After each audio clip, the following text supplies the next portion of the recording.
Hey, what's up you guys, it's Dorothy and welcome back to my channel. In today's video we're going to go into our next children's book, so let's pick it out and see what we are going to read. Let's see.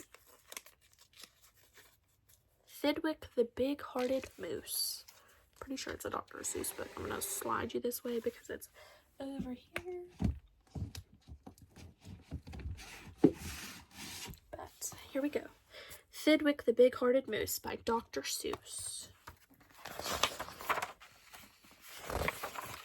Up at Lake Winnebago, the far northern shore, lives a huge herd of moose, about 60 or more, and they all go around in a big happy bunch looking for nice tender moose moss to munch.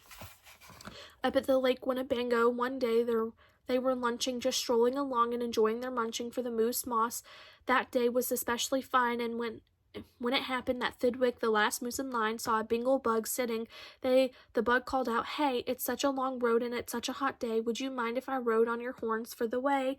"Of course not," smiled Thidwick the Big-Hearted Moose. "I'm happy my antlers can be of some use. There's room there to spare and I'm happy to share. Be my guest and I hope that you're comfortable there." So the Bengal bug picked out a nice easy seat and the moose went on looking for moose moss to eat. Well, an hour or so later the bug heard a squeak and he heard the small voice of a tree spider speak. "I say," said the spider, "you've got a fine place. That moose seems quite friendly, has such a nice face. If I got on too, do you think he would mind?" "Hop aboard," laughed the bug, "and I think that you'll find the moose won't object. He's a big-hearted kind." "I accept," said the spider with joy and delight. He started a web on the horn to the right. While the spider was spinning, he heard a gay song, and a fresh little zinzu bird came along. He stopped and stared, and chirped, "Well, well, what a smart place to build, what a great place to dwell. I've been living on trees ever since I was born, but here's something new. Why not live on a horn? If there's room for two, there's room for three. There's plenty of room," laughed the bug, "and it's free." Thidwick stopped walking. What was all that talking? These guests had caught Thidwick the moose unawares. "Hey," he called out, "what goes on there upstairs?" "Just building a nest, sir," Zinzu said, and began yanking hairs off the poor Thidwick's head, and he plucked out exactly 204. "Don't worry," he laughed, "you can always grow more." Then he dozed off to sleep in his fine moose hair nest. "This bird," murmured Thidwick, "it's sort of a pest, but I'm a good sport, so I'll just let him rest, for a host above all must be nice to his guest. Besides, now it's getting quite late in the day, and surely tomorrow they'll all go away." But alas, the next morning the sun's early light brought to Thidwick's sad eyes the most unwelcome sight. Meet my wife," said the bird. "I was married last night, and perhaps by the way I should mention to you that her uncle is coming to live with us too. You're a very fine host, so I knew you'd be willing." Then the Uncle Woodpecker started his drilling. All Thidwick's friends shouted, "Get rid of those pests." "I would, but I can't," sobbed poor Thidwick. "They're guests." "Guests indeed," his friends answered, and all of them frowned. "If those are your guests, we don't want you around. You can't stay with us, 'cause you're just not our sort." And they all turned their backs and walked off with a snort. Now the big friendless moose walked alone and frolic with our four guests. Big Woodpecker holes in his horn. "What holes?" whispered Herman, a squirrel who spied 'em. "What holes to hide nuts in?" Mind if I tried 'em?" "They're yours," called the woodpecker. "Get right inside 'em. The big-hearted moose runs a public hotel.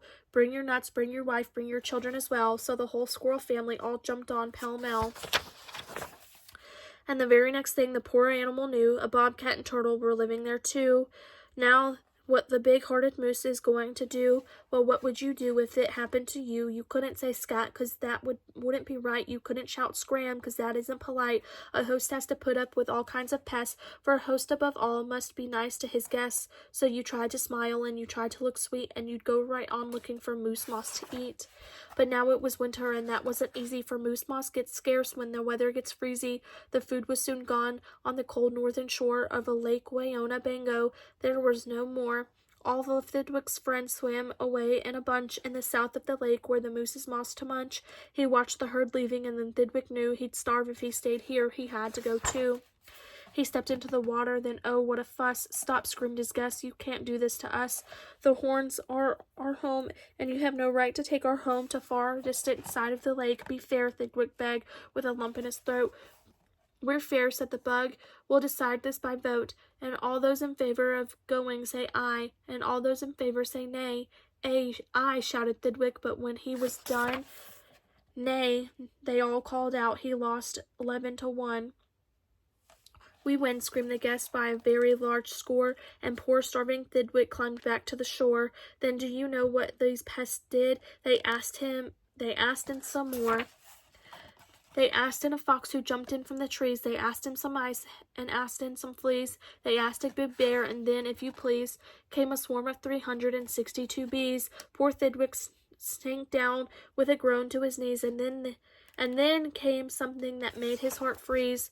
Bullets came zinging right past Thidwick's face. Guns were binging all over the place. Get the moose, Thidwick heard a voice call. Fire again, and shoot straight, one and all. We must get his head for the Harvard Club wall. Thidwick took to his heels with the load of his head. With 500 pounds of horns and moose fled. He could have run faster without all those pests, but a host above all must be nice to his guests. Up canyon, off cliff, over wild rocky trail, with bullets bouncing around him like hail, up gully, through gulch, and down slippery sluice, with his hard-hearted guests raced the soft-hearted moose. Then finally they had him. Because of those pests, he had run out of luck. Because of those guests on his horn, he was stuck, he gasped, he felt faint, and the whole world grew fuzzy. Thidwick was finished completely, or was he? Finished? Not Thidwick, decidedly not. It is true he was the most terrible spot, but now he remembered a thing he'd forgot, a wonderful something that happened each year to the horns of the moose and the horns of all deer. Today was the day Thidwick happened to know. The old horns came off so that new ones can grow, and he called to the pests on the horns and threw 'em. You wanted my horns, now you're quite welcome to 'em. Keep 'em, they're yours.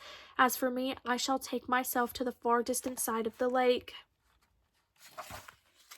And he swam Winnebago and found his old bunch and arrived just in time for a wonderful lunch.